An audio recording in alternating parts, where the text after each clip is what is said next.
Hello बच्चों, मैं स्मिता बिजलवान स्वागत करती हूँ आपका आईसीटी वर्चुअल क्लासरूम में। आशा करती हूँ आप सभी स्वस्थ होंगे और अच्छे से अपनी पढ़ाई कर रहे होंगे। बच्चों, आज हम पढ़ने जा रहे हैं क्लास 12th की केमिस्ट्री। और क्लास 12th केमिस्ट्री में हमारा चैप्टर चल रहा था कोऑर्डिनेशन कंपाउंड। इसी को ही आगे हम आज कंटिन्यू करेंगे। तो चलिए, हम पढ़ रहे थे बच्चों कोऑर्डिनेशन कंपाउंड्स के बारे में। तो यहाँ पर काफी सारे टॉपिक्स हैं जो इस चैप्टर के हमने कंप्लीट कर लिए थे। उन्हीं टॉपिक्स को एक बार रिवाइज करके आगे चैप्टर को कंटिन्यू करते हैं। तो एडिशन कंपाउंड क्या होते हैं, डबल सॉल्ट और कोऑर्डिनेशन कंपाउंड, इन दोनों में डिफरेंस क्या है ये हमने डिस्कस कर लिया था। चलो एक बार फिर से देख लेते हैं। अगर हम बात करें डबल सॉल्ट, तो ये केवल एग्जिस्ट करते हैं सॉलिड स्टेट में और डिसोसिएट करते हैं। ये अपनी आइडेंटिटी को रिटेन करते हैं, ठीक है, रिटेन करके रखते हैं। ये अपनी आइडेंटिटी लूज कर देते हैं, जबकि ये अपनी आइडेंटिटी लूज नहीं करते जब भी इन्हें कोई डिसॉल्व किया जाता है, ठीक है, किसी एक्वस सॉल्यूशन में। क्लियर है।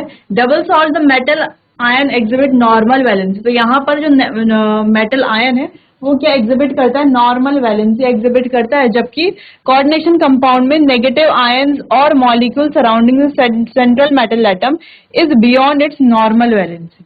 ठीक है, तो यही कुछ पॉइंट थे जो हमने यहाँ पर डिस्कस कर लिए थे, बाकी इनके एग्जांपल देख लिए थे। बाकी कोऑर्डिनेशन कंपाउंड में तो इतना डिस्कस करने की जरूरत ही नहीं, क्योंकि हमने काफी सारी चीजें कोऑर्डिनेशन कंपाउंड में पढ़ ली है। ठीक है, बाकी डबल सॉल्ट आपको थोड़ा ध्यान रखना है। चलो फिर बात की हमने सेंट्रल मेटल एटम की, क्या क्या कंडीशंस हैं जो नेसेसरी है किसी मेटल को सेंट्रल मेटल एटम होने के लिए। ठीक है, चलो देन हमने बात की लिगेंड्स की। लिगेंड्स क्या होते हैं बच्चों, लिगेंड्स होते हैं लुईस बेस, जिन्हें इलेक्ट्रॉन डोनर भी कहा जाता है। ठीक है, अगर ये इलेक्ट्रॉन डोनर है तो जो सेंट्रल मेटल एटम है वो क्या होगा, इलेक्ट्रॉन एक्सेप्टर। अगर से लुईस एसिड का लुईस बेस अगर हम लुईस बेस अगर हम कहते हैं तो सेंट्रल मेटल एटम को क्या कहेंगे, लुईस एसिड। ठीक है, फिर हमने यहाँ पर लीगेंड का क्लासिफिकेशन किया, जहां पर हमने अलग अलग तरह के लीगेंड देखे। सबसे पहले बात की हमने on the basis of charge, यानी कि चार्ज के आधार पर हमने देखा हमारे पास नेगेटिवली चार्ज लीगेंड है, पॉजिटिवली चार्ज लीगेंड है और न्यूट्रल लीगेंड्स है, जिनके एग्जाम्पल हमने यहाँ पर देख लिए। इनका जो नाम है वो ऐसे ही लिखा जाएगा, जब हम नोमेनक्लेचर पढ़ रहे थे तो वहां पर हमने ये यूज किया था सेम। फिर हमने बात की denticity. On the basis of denticity हमारे पास अलग अलग तरह के लीगेंड है, मोनोडेंटेट है, बाइडेंटेट है, पॉलीडेंटेट है। इसके अलावा दो तीन लीगेंड और, जैसे कि एम्बिडेंटेट लीगेंड हमने पढ़ा, फ्लेक्सीडेंटेट, किलेटिंग लीगेंड। ठीक है, चलो तो ये हम लीगेंड यहाँ पर देख सकते हैं। फिर हमने यहाँ पर कैलकुलेट करना सीखा oxidation number, effective atomic number के बारे में बात की। इफेक्टिव एटॉमिक नंबर क्या होता है, कैसे कैलकुलेट किया जाता है। ठीक है, फिर कोऑर्डिनेशन नंबर के बारे में बात की। कोऑर्डिनेशन नंबर क्या है, कैसे कैलकुलेट करते हैं, बहुत इजी है। चलो फिर कंपाउंड का नोमेनक्लेचर देखा हमने कि कैसे नोमेनक्लेचर हम करेंगे कंपाउंड। अब इससे रिलेटेड काफी क्वेश्चंस हमने कर लिए थे, है ना, ये सारे क्वेश्चंस हमने यहाँ पर देख लिए थे। फिर बात की हमने वर्नर्स थ्योरी की, जो दी अल्फ्रेड वर्नर थे। तो यहाँ पर इन्होंने प्राइमरी वैलेंसी, सेकेंडरी वैलेंसी के बारे में बात की। ठीक है, अगर हम बात करें जो प्राइमरी वैलेंसी है वो क्या शो करती है, ऑक्सीडेशन नंबर के लिए रिस्पॉन्सिबल होती हैं। नेगेटिवली लीगेंड्स रिप्रेजेंट किया जाता है डॉटेड लाइन से। ये कैसे होते हैं, आयनाइजेबल होते हैं। वहीं अगर हम बात करें सेकेंडरी वैलेंसीज की, तो ये नॉन आयनाइजेबल है, ये कोऑर्डिनेशन नंबर के लिए रिस्पॉन्सिबल है और ये रिप्रेजेंट की जाती है सॉलिड लाइन से। ठीक है, लेकिन वर्नर्स थ्योरी जो है काफी सारी चीजों को एक्सप्लेन नहीं कर पाई, जैसे कि एक्सप्लेन नहीं कर पाई कि क्यों जो है कुछ एलिमेंट ही कोऑर्डिनेशन कंपाउंड बनाते हैं, सभी क्यों नहीं बनाते। ठीक है, ऐसे ही बहुत सारी चीजें ये एक्सप्लेन नहीं कर पाई। फिर प्राइमरी वैलेंसी और सेकेंडरी वैलेंसी के बीच में एक डिफरेंस हमने देखा, आप इसे एक बार देख लीजिए।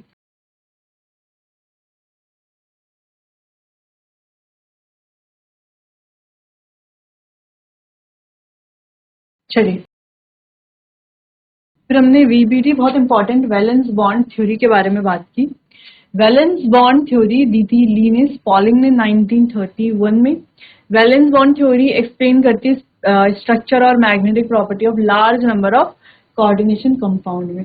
यहाँ पर ये थ्योरी के कुछ सेलेंट फीचर्स हैं, जो कि नंबर ऑफ वेकेंट ऑर्बिटल किसके बराबर होंगे, कोऑर्डिनेशन नंबर के, है ना। जितने वेकेंट ऑर्बिटल है वो किसके बराबर होंगे, कोऑर्डिनेशन नंबर के। फिर यहाँ पर कुछ और फीचर्स थे जो हमने देख लिए थे। चलो फिर हमने यहाँ पर हाइब्रिडाइजेशन के बारे में बात की कि हाइब्रिडाइजेशन यहाँ पे क्या होगी। अगर sp हाइब्रिडाइजेशन है तो मॉलिक्यूलर ज्योमेट्री क्या बनेगी, ठीक है। अगर कोऑर्डिनेशन नंबर मान लो 4 है तो हाइब्रिडाइजेशन क्या होगी, उसकी मॉलिक्यूलर ज्योमेट्री क्या होगी, उसके एग्जाम्पल क्या होंगे। तो ये भी इंपॉर्टेंट है, इससे क्वेश्चन आता है एग्जाम में, पूछा जाता है आपसे। चलिए, तो जैसे हमने यहाँ पर देखा कि अलग अलग कोऑर्डिनेशन नंबर दिए गए हैं। जैसे मान लो कोऑर्डिनेशन नंबर 4 है या 5 है या 6 है, तो इनमें देखो दो दो क्या है हाइब्रिडाइजेशन। अगर 4 कोऑर्डिनेशन नंबर है तो sp3 या dsp2, इन दोनों में से कोई एक हाइब्रिडाइजेशन होगा। 6 अगर कोऑर्डिनेशन नंबर तो sp3d2 या d2 sp3, इनमें से कुछ क्या होगा, हाइब्रिडाइजेशन होगी। अगर 5 है कोऑर्डिनेशन नंबर तो sp3d dsp3, इनमें से कुछ हाइब्रिडाइजेशन होगी, ठीक है। अगर हाइब्रिडाइजेशन अलग होगी तो ज्योमेट्री भी क्या होगी, अलग होगी। जैसे यहाँ पर देखो हाइब्रिडाइजेशन है sp3 तो ज्योमेट्री क्या है, टेट्राहेड्रल। हाइब्रिडाइजेशन है dsp2 तो ज्योमेट्री क्या है, स्क्वायर प्लेनर। वैसे यहाँ पर भी देखो हाइब्रिडाइजेशन अलग है, ज्योमेट्री अलग है। हाँ, 6 कोऑर्डिनेशन नंबर 6 वाले केस में क्या है, हाइब्रिडाइजेशन तो अलग है लेकिन ज्योमेट्री क्या है, सेम ही है ना, ऑक्टाहेड्रल है। चलो, तो बाकी inner orbital complex, outer orbital complex, ये हमने बात कर ली थी। चलो, फिर हमने देखा कि अगर हमारे पास स्ट्रॉन्ग फील्ड लीगेंड है कंपाउंड के पास, कॉम्प्लेक्स के पास, तो वहां पर क्या होगा, इलेक्ट्रॉन की पेयरिंग होगी। और अगर वीक फील्ड लीगेंड है तो इलेक्ट्रॉन की पेयरिंग नहीं होगी, ठीक है। चलो, तो सबसे पहले देख लेते हैं strong field ligand, weak field ligand कौन से। यहाँ पर हमने देखा ये हमारे क्या है, स्ट्रॉन्ग फील्ड लीगेंड है, ठीक है। हम यहाँ पर इन्हें देख सकते हैं। और ये हमारे क्या है, सारे के सारे वीक फील्ड लीगेंड। यहाँ पे H2O भी है, तो H2O क्या है, वीक फील्ड लीगेंड। चलो, तो हमने यहाँ पर कुछ क्वेश्चंस किए थे जिसमें हमने hybridisation, geometry, magnetic nature, coordination number, साथ में ऑक्सीडेशन नंबर, और अगर हमें इफेक्टिव एटॉमिक नंबर निकालना है तो ये भी फाइंड कर सकते हैं।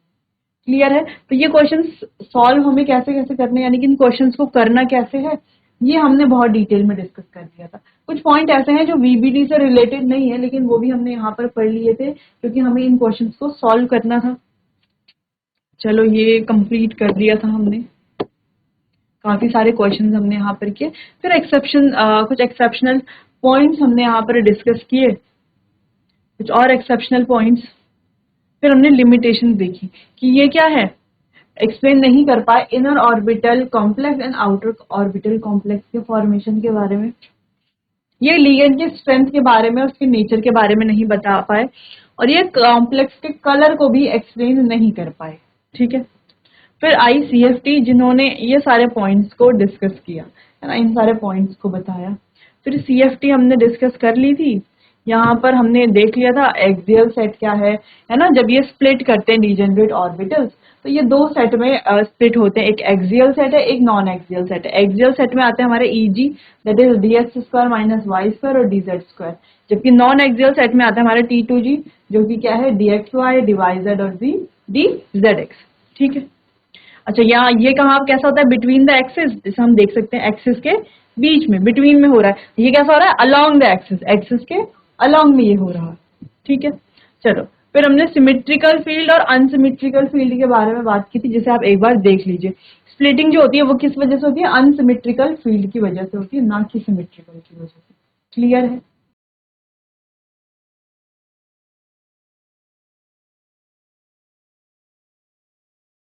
चलिए, फिर हमने क्रिस्टल फील्ड स्प्लिटिंग देखी थी कि ऑक्टाहेड्रल फील्ड में स्प्लिटिंग कैसी होती है। यहाँ पर EG जो है उसकी एनर्जी ज्यादा होती है रिपल्शन की वजह से, जिससे कि ये EG और T2G में स्प्लिट करता है। EG की एनर्जी बेरी सेंटर से ऊपर और T2G की एनर्जी बेरी सेंटर से नीचे, ठीक है। फिर टेट्राहेड्रल कॉम्प्लेक्स की स्प्लिटिंग भी देख ली थी। यहाँ पर T2G की एनर्जी ज्यादा होती है, यानी कि हम इसे बोल सकते हैं कि ये क्या है, जस्ट अपोजिट है ऑक्टाहेड्रल स्प्लिटिंग के, टेट्राहेड्रल स्प्लिटिंग, ठीक है।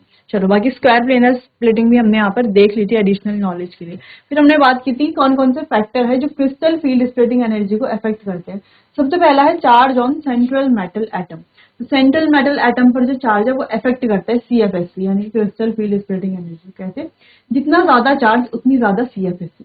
जैसे मान लो हमने दो कॉम्प्लेक्स लिए हैं, इसमें से अगर हम देखें तो यहाँ पर Fe का चार्ज ज्यादा है, यहाँ पर Fe का चार्ज कम है, यानी कि यहाँ पर CFSC ज्यादा होगी और यहाँ पर CFSC कम होगी। तो किस पर डिपेंड करता है, ये चार्ज पर भी डिपेंड करता है सेंट्रल मेटल एटम के। दूसरा हमने देखा लीगेंड का नेचर।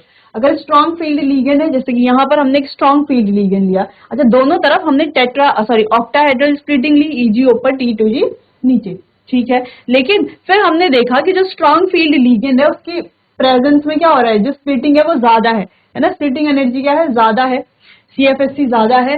और वहीं जब हमने वीक फील्ड लीगेंड लिया है तो जो इनके बीच का जो गैप है वो कैसा दिख रहा है, हमें कम दिख रहा है, ठीक है। चलिए, तो किस पर डिपेंड करता है, ये CFSC लीगेंड के नेचर पर भी डिपेंड करती है। ये वाला पॉइंट बहुत ज्यादा इंपॉर्टेंट है।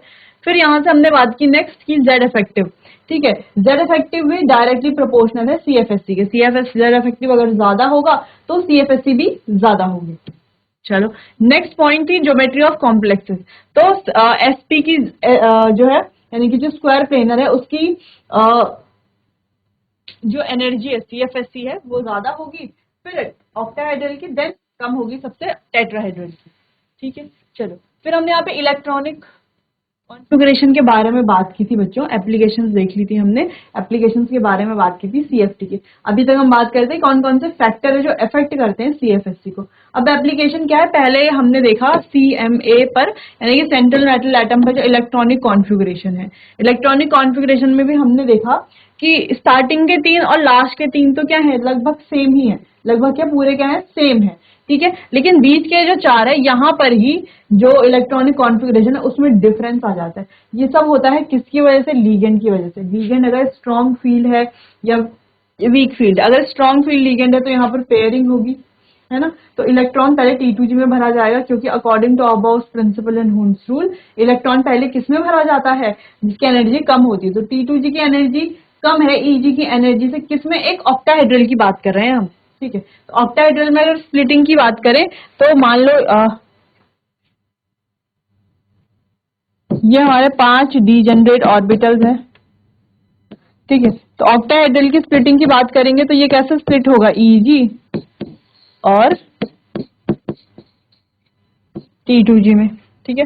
एनर्जी तो भरा कौन से ऑर्बिटल्स पहले फिल करेंगे हम इलेक्ट्रॉन से, T2G वाला, ठीक है। क्यों, अकॉर्डिंग टू अबाउट प्रिंसिपल, ठीक है। दूसरी चीज ये है कि जब इलेक्ट्रॉन फिल कर रहे हैं तो पहला इलेक्ट्रॉन तो एज इट इज आएगा, दूसरा भी एज इट इज, तीसरा भी एज इट इज। जब हम चौथा इलेक्ट्रॉन फिल करेंगे तो डिपेंड करता है लीगेंड कौन सा है। अगर स्ट्रॉन्ग फील्ड, अगर देखो वीक फील्ड लीगेंड है तो इलेक्ट्रॉन यहाँ भरा जाएगा, अगर स्ट्रॉन्ग फील्ड लीगेंड है तो इलेक्ट्रॉन नीचे ही भरा जाएगा। स्ट्रॉन्ग फील्ड लीगेंड में क्या हो जाती है, पेयरिंग हो जाती है, क्योंकि अगर हम स्ट्रॉन्ग फील्ड लीगेंड की बात करते हैं तो उनके बीच का जो एनर्जी गैप है वो क्या होता है, ज्यादा होता है, जिस वजह से वो दूसरी तरफ जंप करके नहीं जा पाता। जबकि वीक फील्ड लीगेंड में जो एनर्जी गैप है वो कैसा होता है, कम होता है, जिससे कि वो इजीली जंप कर पाते हैं इलेक्ट्रॉन, ठीक है। ऐसा भी समझ सकते हैं। चलो, क्लियर है। तो इसी वजह से यहाँ पे डिफरेंस आता है इलेक्ट्रॉनिक कॉन्फ़िगरेशन में, ठीक है। तो इतना आपको याद रखना ही है। फिर ऑक्टाहेड्रल कॉम्प्लेक्सेस में कैसे स्प्लिटिंग होती है इसको हमने डिटेल में यहाँ पर डिस्कस किया था। टेट्राहेड्रल में कैसे स्प्लिटिंग होती है इसको भी डिटेल में डिस्कस कर लिया था। फिर हम बात कर रहे थे कि कोऑर्डिनेशन जो कॉम्प्लेक्सेस हैं उनमें कलर कैसे शो होता है। हमने यहाँ पर बात की थी बच्चों कॉम्प्लीमेंट्री कलर साइकिल की। अगर हम यहाँ पर देखें तो यहाँ पर हमने एक्सप्लेन किया था कि कलर कैसे शो होता है किसी कॉम्प्लेक्स का, ठीक है। तो मान लो जैसा हमें पता है जो कोऑर्डिनेशन कॉम्प्लेक्स जो बनते हैं वो कलरफुल होते हैं ज्यादातर। तो क्या होता है, जैसे डीजेनरेट ऑर्बिटल्स हैं, फिर कुछ एनर्जी नहीं मिलेगी तो ये क्या करेंगे, ऐसे स्प्लिट करते हैं। ऑक्टाहेड्रल का एग्जांपल मान लीजिए हम ले रहे हैं, तो यहाँ पर मान लो डी में हमारे पास एक इलेक्ट्रॉन है, ये इलेक्ट्रॉन क्या करेगा, कोई एनर्जी एब्जॉर्ब करेगा। अब एनर्जी जब ये एब्जॉर्ब करेगा तो एनर्जी एब्जॉर्ब करने के बाद ये हो जाएगा एक्साइटेड और ऊपर चला जाएगा। अब एक्साइटेड की अगर हम बात करें तो एनर्जी इनवर्सली प्रोपोर्शनल है स्टेबिलिटी के, यानी कि एनर्जी अगर बढ़ेगी तो स्टेबिलिटी कम हो जाएगी। तो ऊपर जब ये जाएगा, यानी कि एक्साइट जब होगा तो बेसिकली इसकी एनर्जी बढ़ रही है जिस वजह से इसकी स्टेबिलिटी कम होगी, ठीक है। अब इसकी स्टेबिलिटी कम हो रही है तो लेकिन ये तो स्टेबल होना चाहता है, हर एक इलेक्ट्रॉन हर कोई स्टेबल होना चाहता है, ठीक है। तो स्टेबिलिटी के लिए ये वापस से क्या आ जाएगा, जो एनर्जी इसने एब्जॉर्ब की थी उस एनर्जी को एमिट करके वापस आ जाएगा अपनी ओरिजिनल जगह पर, ठीक है। अब जो एनर्जी इसने एमिट करी है, अगर वो एनर्जी एमिट करता है ये किसी विजिबल रीजन में तो हमें कॉम्प्लेक्स में कलर दिखाई देता है, तो हमें कलर शो होगा अगर ये विजिबल रीजन में क्या करेगा, इस वेवलेंथ को या इस एनर्जी को एमिट करेगा। ठीक है, तो हमें कलर दिखाई देता है। अब इस पूरे को कहा जाता है, ये जो पूरी प्रोसेस है ना, जिसमें यहाँ इस D से इस D में क्या हो रहा है, ट्रांजिशन हो रहा है इलेक्ट्रॉन का, इस पूरी प्रोसेस को कहा जाता है डी ट्रांजिशन। अगर कहा जाए कि कलर शो किस वजह से हो रहा है इन कॉम्प्लेक्सेस में, तो किस वजह से हो रहा है, डी ट्रांजिशन की वजह से हो रहा है। डी में मतलब कुछ इलेक्ट्रॉन होना चाहिए, तभी तो डी ट्रांजिशन होगा। मान लो डी में इलेक्ट्रॉन ही नहीं है, डी 0 है, डी में कोई भी इलेक्ट्रॉन नहीं है, तो यहाँ पर कोई डी ट्रांजिशन नहीं होगा।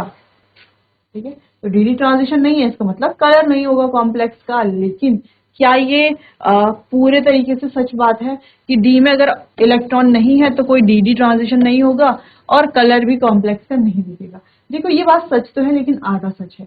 कैसे? देखो, डी में इलेक्ट्रॉन होना चाहिए तभी डी ट्रांजिशन होगा, तभी जो है वो कुछ एब्जॉर्ब करेगा वेवलेंथ को, फिर एमिट करेगा वेवलेंथ को। विजिबल रीजन में अगर एमिट करता है तो हमें कलर शो होगा। ठीक है, लेकिन अगर इसमें कोई भी इलेक्ट्रॉन नहीं है तो डी ट्रांजिशन नहीं होगा, है ना, ना वो वेवलेंथ एब्जॉर्ब करेगा ना ही एमिट करेगा, तो कलर वैसे तो नहीं दिखाई देगा डी ट्रांजिशन से। लेकिन हम जानते हैं कुछ कॉम्प्लेक्स, जैसे कि MnO4 नेगेटिव, Cr2O7 2 नेगेटिव, ये कुछ कॉम्प्लेक्सेस हैं।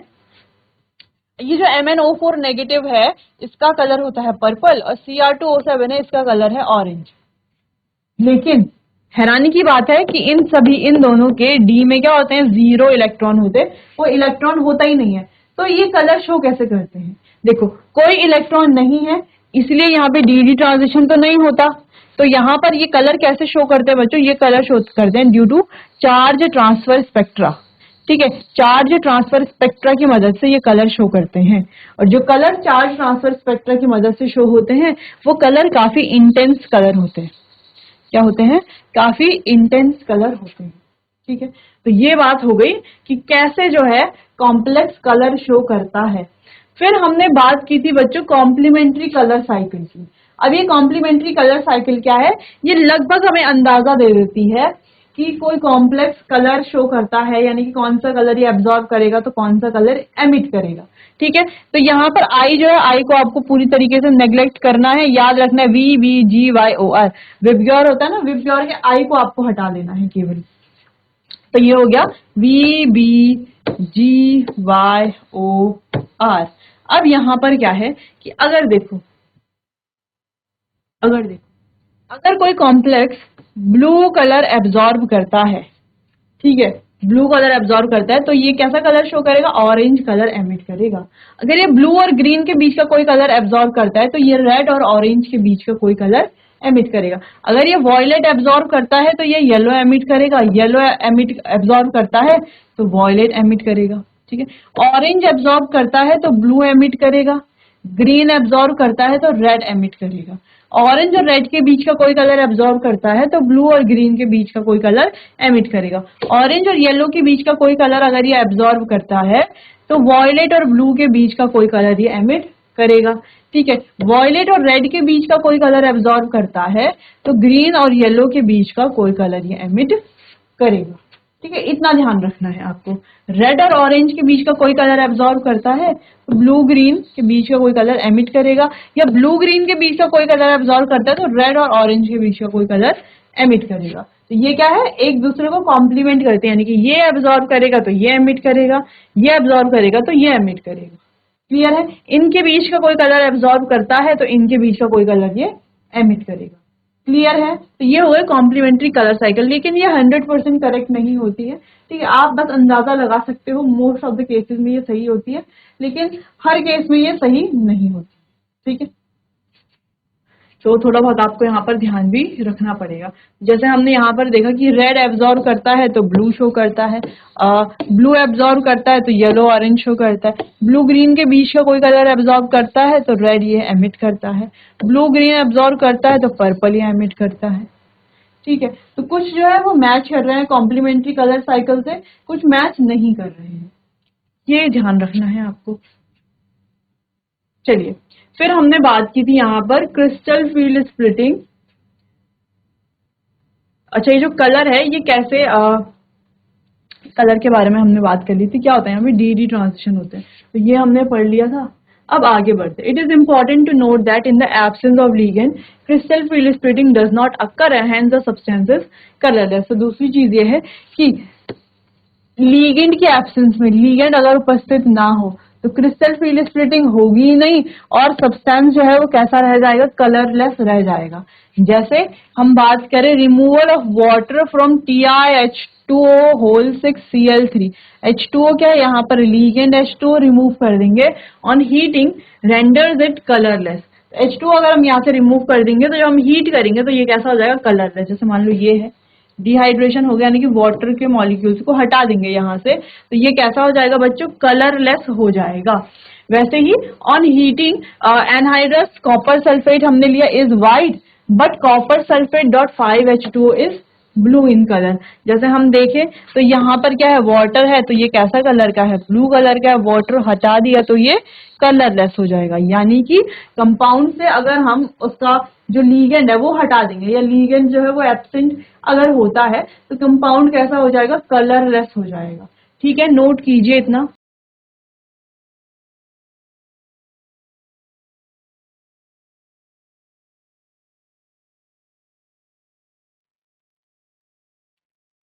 तो चलिए बच्चों, आज के लिए इतना ही, मिलते हैं अपने आने वाले अगले सेशन में। तब तक के लिए आपका बहुत बहुत धन्यवाद।